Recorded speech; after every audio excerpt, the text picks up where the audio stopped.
ನಮಸ್ಕಾರ ವೀಕ್ಷಕರೇ, ನಾನು ಇವತ್ತು ಬೆಂಗಳೂರಿನಿಂದ ರಾಮದೇವರ ಬೆಟ್ಟ ಟ್ರೆಕ್ ಮಾಡಲು ಬಂದಿರುವೆ. ಇದು ಬೆಂಗಳೂರಿನಿಂದ ಸುಮಾರು 65 ಕಿಲೋಮೀಟರ್ ದೂರದಲ್ಲಿದೆ.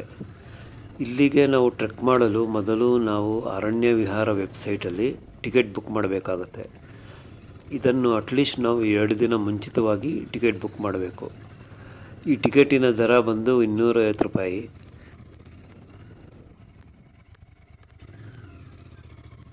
ನಾನು ಟ್ರೆಕ್ಕಿಂಗ್ನ ಎಂಟ್ರಿ ಪಾಯಿಂಟ್ ಗೋಕುಲ ಗೋಶಾಲೆ ಈಗ ತಲುಪಿದೆ.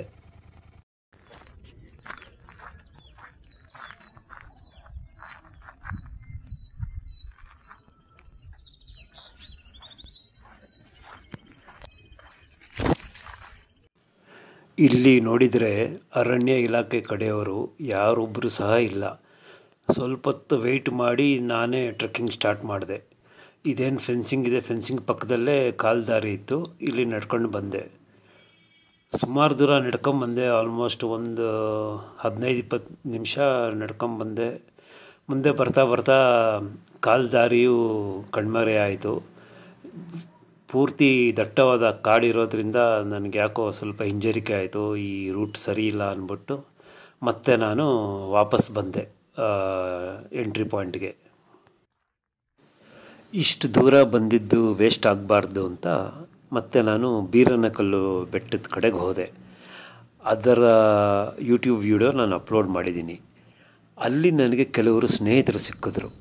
ಆಗ ಅವರು ಹೇಳಿದರು, ಸರ್ ಇಲ್ಲಿ ಪರ್ವತ ಆಂಜನೇಯ ದೇವಸ್ಥಾನ ಇದೆ, ಆ ಕಡೆಯಿಂದ ನೀವು ರಾಮದೇವರ ಬೆಟ್ಟ ಹತ್ಬೋದು, ಅದು ದಾರಿ ಸ್ವಲ್ಪ ಸುಲಭವಾಗಿದೆ ಅಂತ. ಸೊ ಇವಾಗ ನಾನು ಅಲ್ಲಿಗೆ ಬಂದು ಗಾಡಿ ನಿಲ್ಲಿಸಿ ಮತ್ತೆ ನನ್ನ ಟ್ರೆಕ್ಕಿಂಗ್ ಸ್ಟಾರ್ಟ್ ಮಾಡಿದ್ದೀನಿ.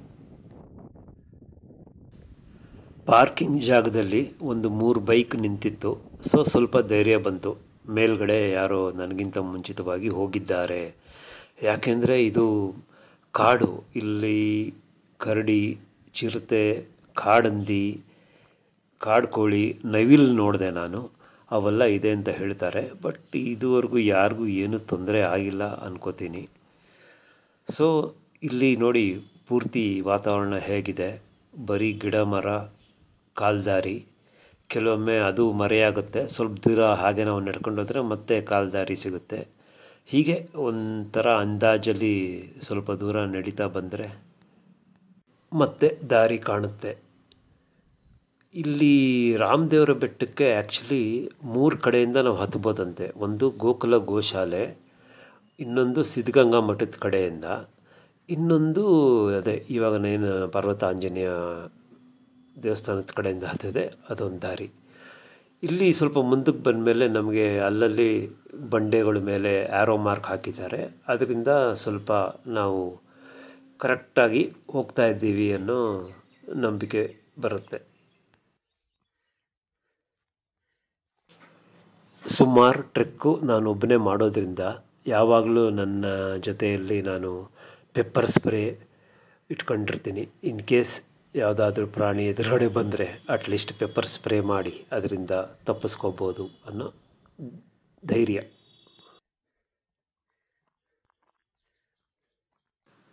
ಕೆಲವೊಮ್ಮೆ ನಾವು ಪೊದೆಗಳ ಮಧ್ಯೆ ತೂರ್ಕೊಂಡು ಬರಬೇಕಾಗುತ್ತೆ.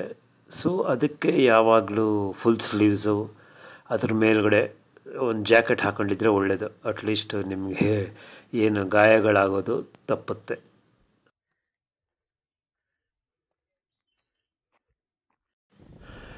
ಕೆಳಗಿಂದ ಮೇಲೆ ಬರಲು ನನಗೆ ಸುಮಾರು ಒಂದು 35-40 ನಿಮಿಷ ಹಿಡಿಯಿತು. ಅದು ಅವರವರ ಕೆಪಾಸಿಟಿ ಮೇಲೆ, ಕೆಲವರು ಇನ್ನೂ ಬೇಗ ಮುಗಿಸ್ಬೋದು ಅಥವಾ ಕೆಲವರಿಗೆ ಇನ್ನೂ ಜಾಸ್ತಿ ಸಮಯ ತಗೋಬೋದು. ಒಟ್ಟು ಡಿಸ್ಟೆನ್ಸ್ ಬಂದು ಇದು ಒಂದು ಸುಮಾರು 3.5 ಕಿಲೋಮೀಟ್ರ್ ಇದೆ ಲೆಂಗ್ತು. ಅದೇ ನೀವು ನೋಡಿದ ಹಾಗೆ ಇದು ಪೂರ್ತಿ ನಾವು ಮೇಲೆ ಹತ್ತಾನೆ ಬರಬೇಕು. ಫುಲ್ ಇನ್ಕ್ಲೈನ್ ಇದೆ 3.5 ಕಿಲೋಮೀಟ್ರ್ ಏನಿದೆ.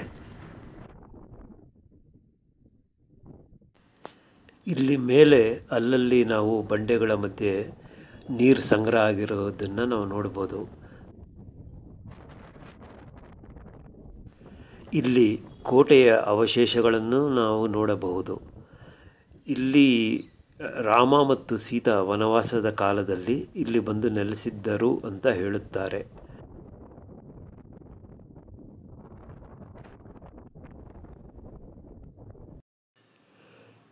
ಇಲ್ಲಿ ಒಂದು ಶಿವನ ದೇವಸ್ಥಾನವಿದೆ, ಪೂಜೆ ಸಹ ಮಾಡಿದ್ದರು. ಇದು ಸುಮಾರು 700ರಿಂದ 800 ವರ್ಷದ ಹಳೆಯ ದೇವಸ್ಥಾನ ಎಂದು ಅವರು ತಿಳಿಸಿದರು.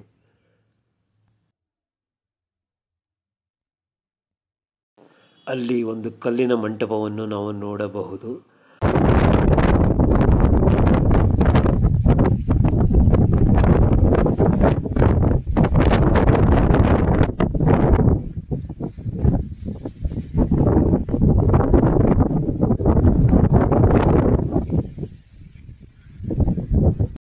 ಮತ್ತು ದೇವಸ್ಥಾನದ ಮುಂಭಾಗದಲ್ಲಿ 4 ಕಲ್ಲಿನ ಕಂಬಗಳನ್ನು ನಾವು ನೋಡಬಹುದು.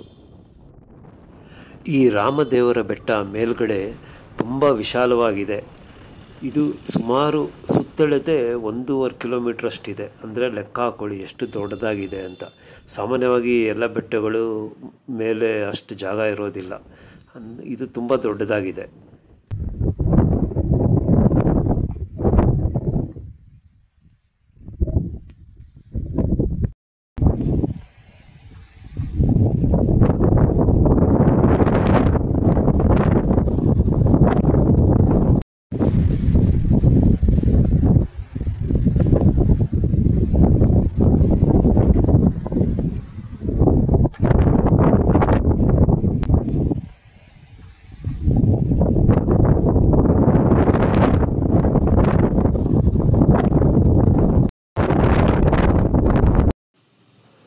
ಹಾಗೆಯೇ ಇಲ್ಲೊಂದು ಆಂಜನೇಯನ ಗುಡಿಯೂ ಇದೆ.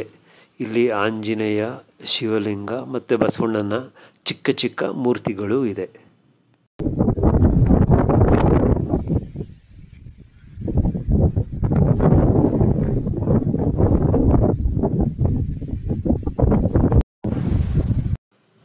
ಈ ಟ್ರೆಕ್ಕಿಂಗ್ ಪೂರ್ತಿ ಮಾಡಲು ನಿಮಗೆ ಸುಮಾರು 2.5ರಿಂದ 3 ಗಂಟೆ ಟೈಮ್ ಬೇಕಾಗುತ್ತೆ. ಆದ್ದರಿಂದ ನೀವಿಲ್ಲಿಗೆ ಬರುವಾಗ ಸಾಕಷ್ಟು ನೀರು ಮತ್ತು ಸ್ವಲ್ಪ ತಿಂಡಿ ತಿನಿಸುಗಳನ್ನು ತಂದರೆ ಒಳ್ಳೆಯದು. ಯಾಕೆಂದರೆ ಮೇಲ್ಗಡೆ ಏನೂ ಸಿಗೋದಿಲ್ಲ ನಿಮಗೆ.